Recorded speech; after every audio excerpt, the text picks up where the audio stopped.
Bab 1848. Kultivator Sekte Suci.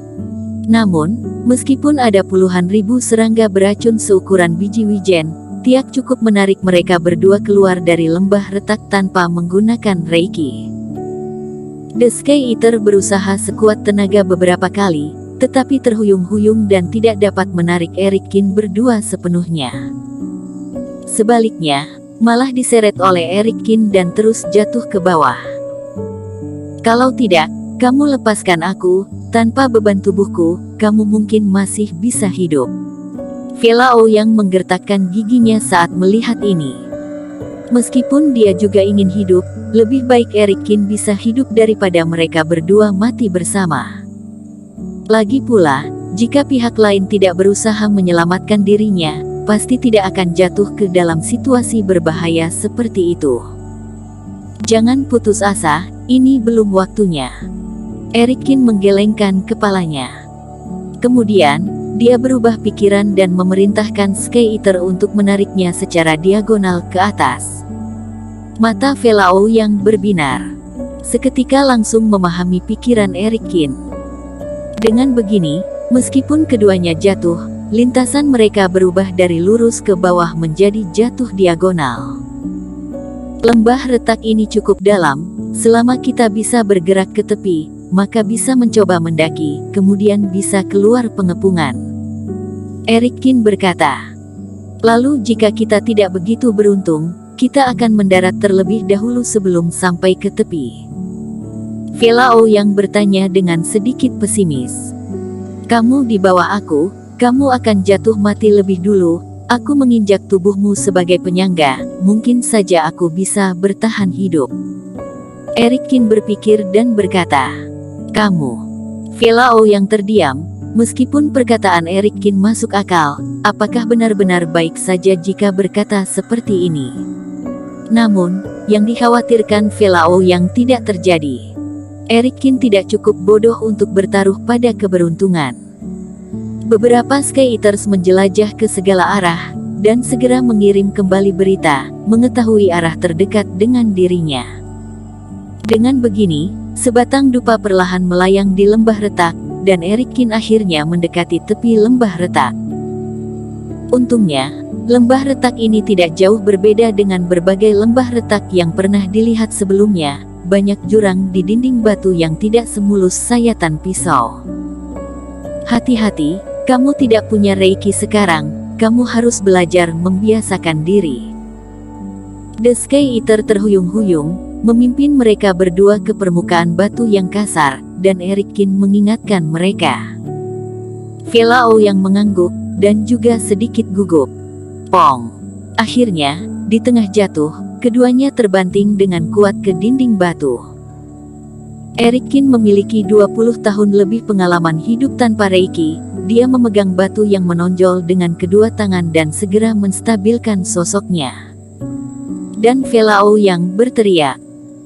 Dia telah berlatih sejak masih kecil, dan dia tidak cocok untuk melakukan sesuatu dengan tubuh itu sendiri. Selain itu, batu yang dia pilih juga sangat tajam, jari-jarinya sakit, dan dia hampir jatuh lagi. Berkat Sky Eater yang terbang turun dan membantu Vela Ouyang dari samping, barulah dia bisa berdiri dengan aman di dinding batu. Apa yang harus dilakukan selanjutnya? Jangan bilang kita perlu mendaki selangkah demi selangkah. Vela Ouyang melihat ke atas dan ke bawah dinding batu dan hampir runtuh. Dirinya memurnikan tubuh pada usia 7 tahun, dan berhasil membangun fondasi pada usia 8 tahun. Sejak itu, tidak pernah lagi hidup tanpa reiki. Dan sekarang, dirinya sendiri harus memanjat dengan kedua tangan dan kedua kaki. Biasakan dulu. Meskipun sulit, itu lebih baik daripada mati. Eric Kin memotivasi Vela Ouyang, kemudian membiarkan sebagian besar Sky Eater padanya. Dia melunakkan tubuhnya puluhan ribu kali, mempraktikkan metode pemurnian tubuh, bahkan tanpa reiki, kekuatan fisiknya bisa mencapai tahap jiwa murni atau lebih tinggi. Dinding batu ini bukan masalah. Baiklah. Vela Ouyang menggigit bibir bawahnya, dia bukan wanita lemah. Dia melihat Erikin memanjat seperti kera, seperti berjalan di tanah datar. Dia juga terangsang dalam ketidakpuasan, bergerak maju dengan tidak tergesa-gesa. Sangat mudah untuk jatuh, tetapi sulit untuk naik. Setelah waktu satu batang dupa berlalu, Velao yang berkeringat, terengah-engah lelah, merasakan tangannya gemetar, tapi dia masih mengatupkan giginya. Sudahlah, kamu naik ke punggungku. Erikin melihat pihak lawan benar-benar sudah tidak mampu lagi, kedua telapak tangannya sudah lecet, tetapi tidak mengatakan apa-apa, tidak meminta bantuan, dalam hatinya merasa sedikit dikagumi. Tapi kecepatan ini terlalu lambat, lebih baik membawanya itu lebih cepat. Terima kasih. Velao yang tidak munafik, dan berterima kasih padanya. Erikin melompat dan menarik Velao yang di punggungnya. Sky Eater terbang, menyeret mereka berdua, dan membantu dari bawah. Bersandar pada Erikin, Velao yang merasakan semburan kehangatan, seolah ada tembok kokoh yang bisa diandalkan, penuh keamanan. Tapi Velao yang juga tidak hanya duduk diam, melihat ke dinding batu di atas, dia terus mengingatkan Erikin tempat yang tepat. Erikin, lihat ke kiri, ada gua di sana. Kita bisa pergi ke sana dan beristirahat. Setelah mendaki beberapa ratus kaki, mata Velao yang berbinar, dia tiba-tiba melihat ke samping dan berkata, "Memang ada gua." Ekspresi Erikin bergerak, merangkak ribuan kaki. Tanpa menggunakan Reiki, dia memang sedikit lelah.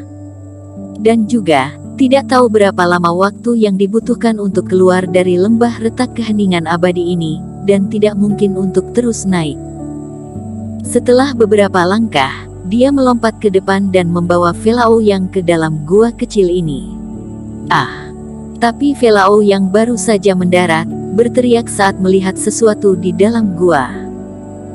Erikin baru saja akan istirahat, mendengar pihak lawan berteriak, kemudian melihat dengan bingung, baru dia menyadari bahwa ada kerangka di kedalaman gua yang suram. Oh tidak, bukankah kultivasimu ini fase transendensi? Apakah kamu takut dengan kerangka ini? Erikin tidak berdaya.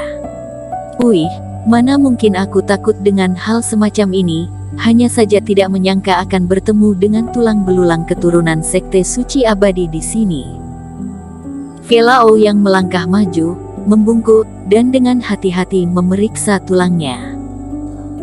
Kamu bilang tulang putih ini bukanlah kematian kultivator tertentu yang sebelumnya jatuh ke tempat ini, tetapi mayat murid dari sekte suci kuno. Erikin juga mengangkat alisnya dan berjalan ke samping. Tulang kuno, mungkinkah sama seperti barang-barang di tas penyimpanan sendiri, itu juga tulang orang suci? Benar, sekte suci abadi mengalami bencana besar saat itu. Seluruh sekte menghilang dalam sehari, dan sebagian besar ortodoksi dihancurkan. Tetapi para tetua dan murid di sekte tidak menghilang di dunia, tetapi di tanah ekstrim dan gunung suci, pernah mengalami perkelahian mati-matian. Sebelumnya ada orang yang telah menemukan tulang belulang orang-orang ini di tanah ekstrim. Velao yang mengangguk dan menjelaskan, inilah penyebab mengapa suasana di tanah ekstrim kacau, ada begitu banyak celah ruang, dan ruang interlaced muncul. Lalu bagaimana kamu tahu ini adalah sisa-sisa seorang kultivator? Erikin berkata, sebenarnya, ada satu hal yang sangat mudah untuk membedakannya, kamu lihat. Murid sejati sekte suci abadi, karena alasan berlatih energi ekstrim, tulang mereka akan menunjukkan kilau putih khusus, dan tulang mereka akan memiliki aliran energi ekstrim yang khusus. Kenapa aku tidak bisa melihatnya? Erikin mengerutkan kening. Oh, aku lupa, kamu tidak berlatih pewarisan sekte suci abadi. Ini hanya bisa dilihat oleh mereka yang berlatih teknik sekte suci. Velao yang meraih tulang dan melihatnya, tetapi dengan menyesal membuangnya ke samping. Bersambung.